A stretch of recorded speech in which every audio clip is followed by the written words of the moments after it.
Welcome to the Legacy Leaders Podcast. Are you doing the best for your client to help them create their legacy?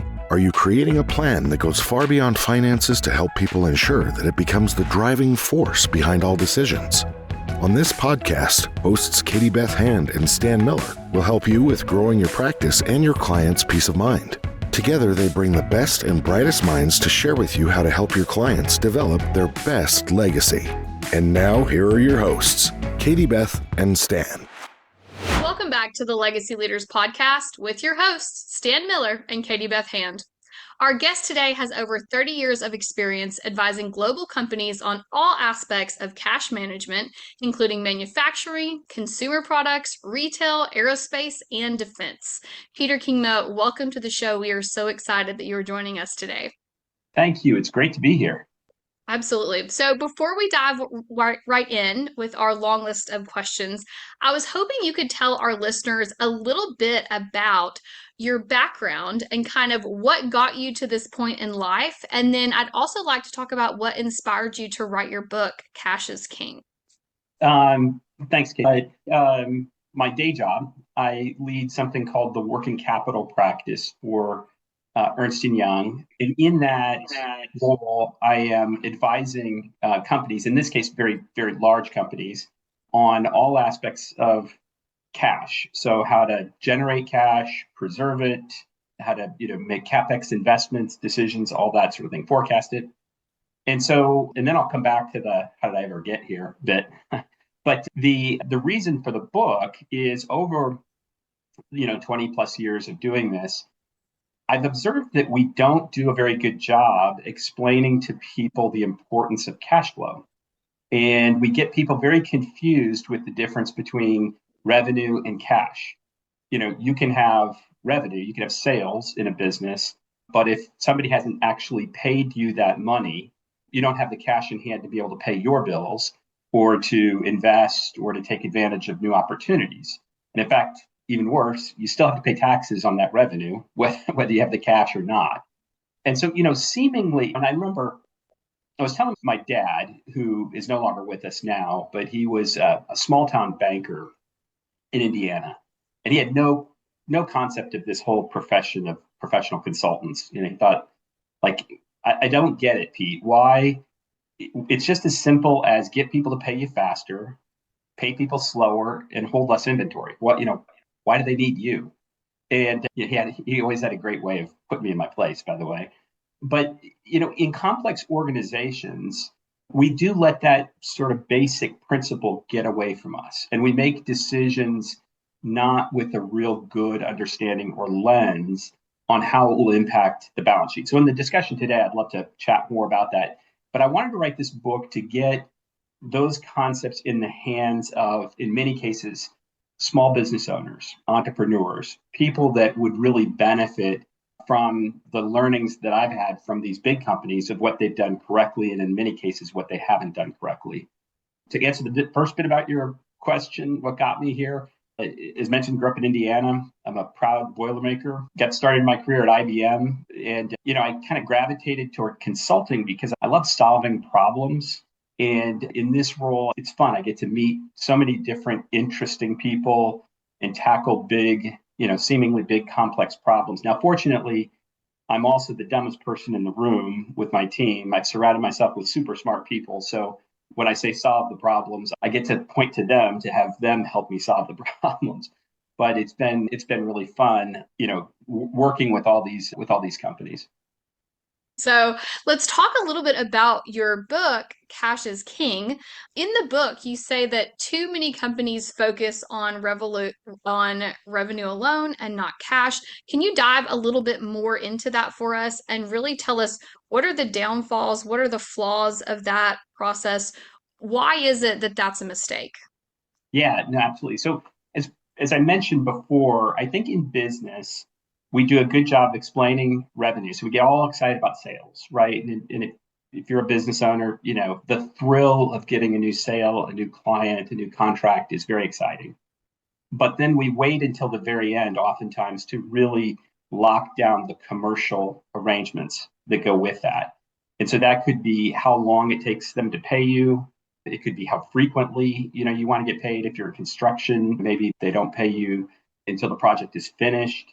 It could also be the service level commitment. So if you're providing a product or service, you might have to agree that, hey, within so many days, if I order this, I've got to have that. All those things have significant impact on how much capital you're going to have at any point and how much cash you're going to have at any point. Similarly, we may make decisions in procurement. If we're building products and we see that we can get a cheaper material by sourcing it from Vietnam, that may make sense. But if it comes with a significantly longer lead time or a bigger minimum order quantity requirement, that then also will have implications on how much inventory now I might have to have at any given point in time. So what I've observed is we make a lot of these decisions, without really calculating the true cost, and the true cost being the cash cost.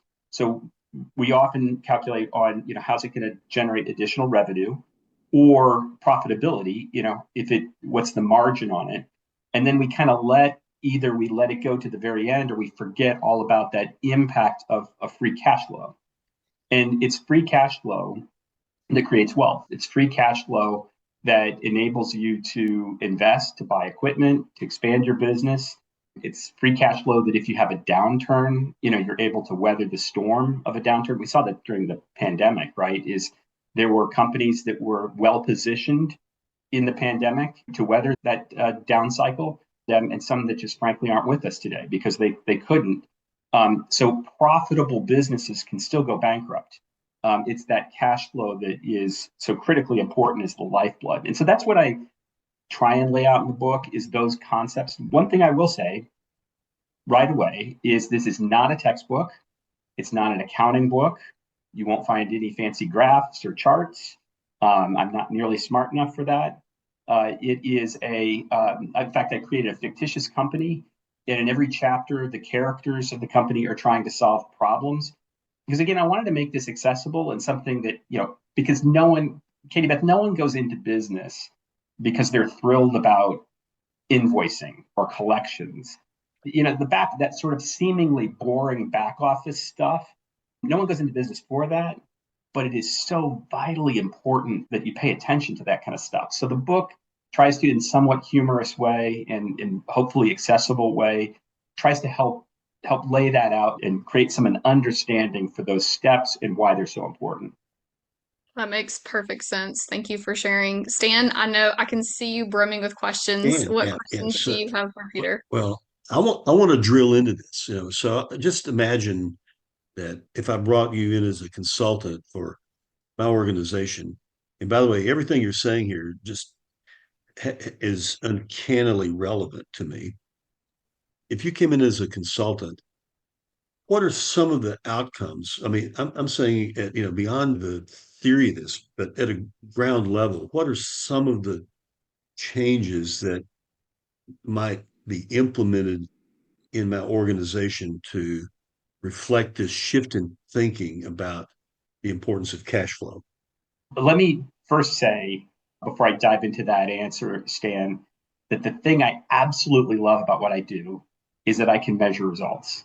I absolutely love that I can point to iconic companies. I can't name them here, but I can point to iconic companies that are still here today, that are employing a lot of people, that a lot of people's paychecks are dependent on because of the work that we've done, because we help them become more liquid. We help them with their capital structures. We help them with their cash flow. So, I guess I would start by saying that as a leader, oftentimes one might not have a full understanding of who has decision rights in your business, whether it's even if it's a small business, but who's making decisions on a daily basis that will impact positively or negatively cash. So, we use the example of the salesperson. So the salesperson, and particularly, they may not even be incented to think about this. So if you are paying commissions to a salesperson just on the sale and not on the collected revenue, then that salesperson may not really care if at the end they say, hey, we want 90-day terms instead of 60-day terms. So, the first step is, and particularly, you can imagine if it's a very big, the kind of companies I'm working with where there's, literally tens of thousands of people, the first step is figuring out who has the decision rights and are making decisions, and do they have the data, the tools, and are they being incented the right way to make mindful decisions? Because as we said, like in that procurement example, maybe it does make sense to go and get the cheaper part from Vietnam, but you really need to understand the cost of that. Or maybe the salesperson doesn't fully understand the total cost to serve that customer. When you add up all the special requirements that they bring, it may not make economic sense. Maybe the discounts they're asking for don't make sense. So you really, the first thing I would do as a consultant is start to figure out who has those decision rights, start to arm them, because we want them to still make the decisions. We just want them to make informed decisions in the business. So what are some questions that person would be asking inside their organization after they've been coached or mentored by you? Well, again, I think getting cash on an equal playing field with revenue and profitability. And you'd be surprised at how few people understand that capital and cash is not free. So we saw this during the pandemic when the cost of debt was almost next to nothing. I think a lot of bad habits crept into a lot of businesses because debt was so cheap that even at cheap rates of debt, even if you were taking on debt in this low single digits, it's still debt. It's still encumbering your business. And there's only so much leverage or debt that you're going to be able to take on. And so then you get either a negative thing, like some downturn in the economy, or maybe it's a positive thing. Maybe your competitor is not doing well and you have a chance to seize on them, open a new location, buy some new equipment. But if you're too leveraged with debt, you're not going to be able to take advantage of that.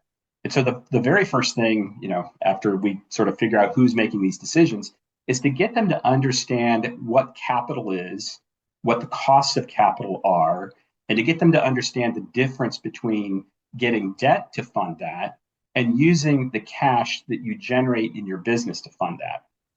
If you'll allow me, let me go one step further in that and describe what the cash conversion cycle is. Now, I just said this is not an accounting textbook, and now all of a sudden I'm going to sound like getting into these definitions, but I think it's kind of important. So the cash conversion cycle is the amount of time, the time that it takes for you to take investments that you make and convert that back into cash in your business. So let's just say you make some product.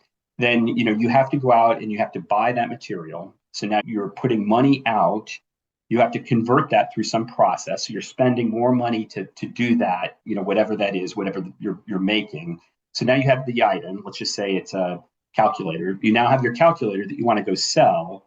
Now you have to go sell it into the market, and then you have to collect for it. So from that first bit about you starting to spend money to back when that cash comes back in your hand, and hopefully it's profitable cash, right? You're making more. That's called the cash conversion cycle. And like golf, we want that number to be low. We want that to be as fast as possible. In some industries, furniture, for example, they've kind of trained the customer that if you want to go buy a sofa, I bet most places will say you got to put in at least a 50% or more down payment before they even start to build the sofa. So some industries have trained the consumer that they've got to use some of their funding to fund this. But in others, we get away from that concept. We sort of forget that. And so we let a cash conversion cycle get out of control, and we end up with way too much inventory that we can't sell, or that we have to sell at a fire sale, or we're stuck with very short payment terms. So we're now having to pay in advance of when our customers are going to pay us, or we allow our customers to treat us like a bank because they have very long payment terms and we're not even charging interest. We're a no interest bank. So really getting to the heart of helping people in your business, in your operation, understand, what cash is and how you generate cash, and the big difference between debt and the cash that you can generate in your own business is critically important. So how does this conversation figure into making a decision, for example, to go find a factoring lender? Is that something that you see your clients doing and you try to talk them out of it, or how do you look at that? It's a tool in the toolbox. I don't try and talk them, listen, now I've been downplaying debt, but debt has a role. There's a role for all of these instruments and tools. It's just make sure you understand the total cost of that and make sure you understand that you might have other options that cost a heck of a lot less, like the cash you can generate in your business through your own operations. So factoring receivables may make perfect sense, and that might be a good option if you need that cash, but it's debt and you are going to pay interest on that. And so, before I would do that, I'd first try and understand, is there any opportunity to work with my customers to get a shorter payment cycle? One of the things looks like you're. I was just saying, one of the things I talk about in the book is understand your negotiation power in whether it's you're buying or selling. So let's say you make some small products and you're selling it to Walmart. You're not going to have much negotiation power. They're going to tell you exactly what the commercial terms are. They're going to even tell you what the quantities are, where to send it, how to package it. It's take it or leave it. So if you're in that environment, let's calculate all those costs and make sure you understand whether or not that's a good business deal. Even, maybe it doesn't make sense to sell it to Walmart because you just can't afford all that they're asking for. Now, you might have an opportunity to negotiate with them if you are in special categories. Let's say you're a minority-owned business, or you represent some product or service that Walmart doesn't have that has a very high cachet value. Well, then maybe they're willing to work with you on that because they want you as a supplier. They don't want to run you out of business. So really important to understand that power dynamic and to see, before you go into something like just factoring receivables, to see if there's any opportunity to work on those commercial terms more to your advantage. So let me ask you, and you may not have a good answer to this. I'm just curious, are there any simple, little, obvious, common sense things that you just, in an elevator ride could say to people, big mistake I see a lot of people make, you could fix that just by doing this or that. Any of those? Yeah, well, I mentioned one of them. I'll kind of go through the different parts of trade working capital. Pay your salespeople commission on collected revenue. Don't pay them on revenue generated. Get them involved in the process of figuring out, whether or not that customer is going to pay you on time, or get them in, have a vested stake in trying to negotiate that. That'd be number one.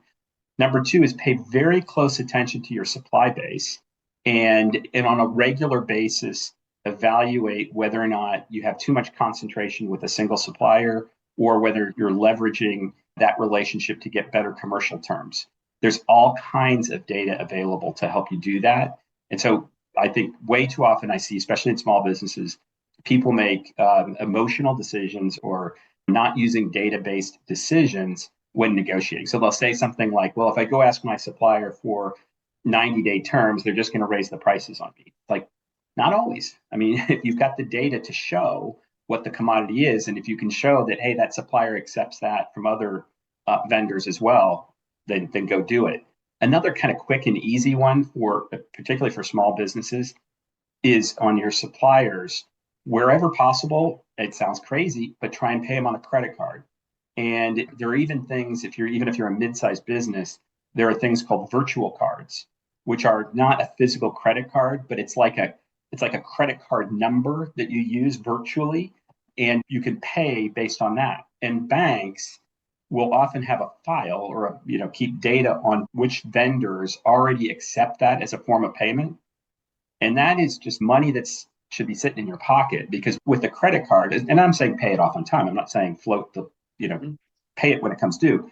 But with that, you often get the float on it, plus you'll get the points back from that.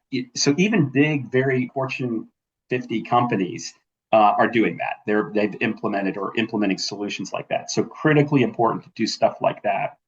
And then if you're doing anything with inventory, if it's at all possible, hold made inventory at the most usable component level. So like if you're making, let's just say I use calculators. We're making calculators, and we're selling some of those into Walmart and some of them into, Target. And Walmart wants them branded a certain way. They want a certain packaging, or they want to call them the Sam's, Walmarts, or whatever calculators.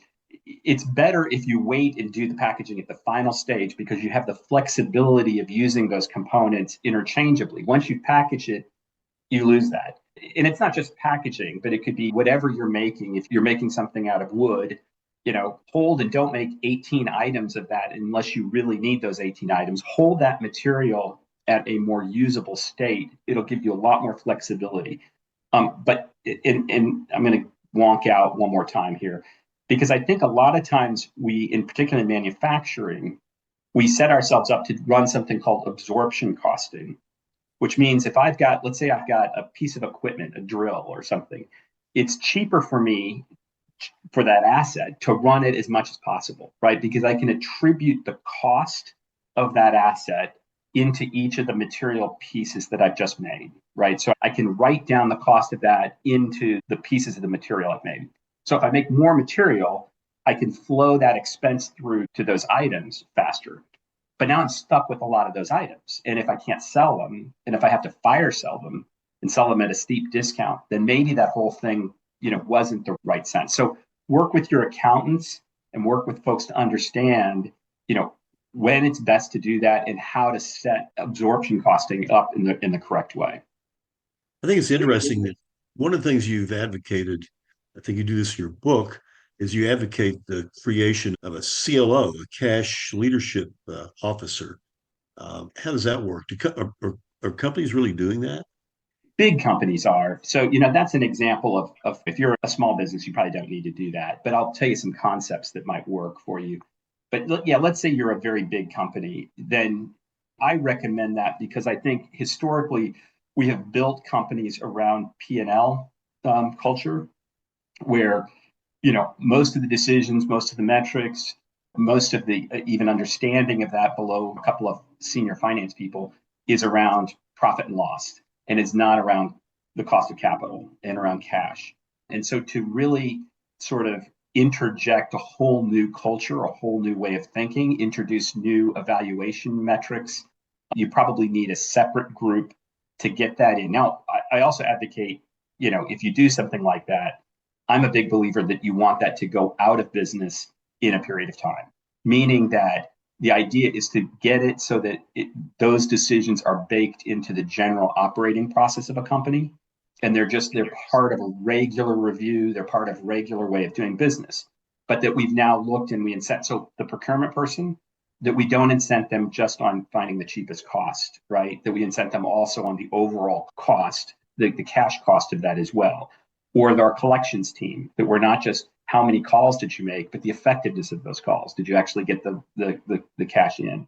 So it's that kind of stuff that I think is very important. Now, if you're a small business, you don't need a separate group, but in that chapter, some of the things I describe, or in the chapter on metrics, some of the things I describe might be useful for you to implement in your small business, in regular ops reviews or planning process, or even frankly, when you're looking at your customer base and trying to figure out which ones are profitable and not.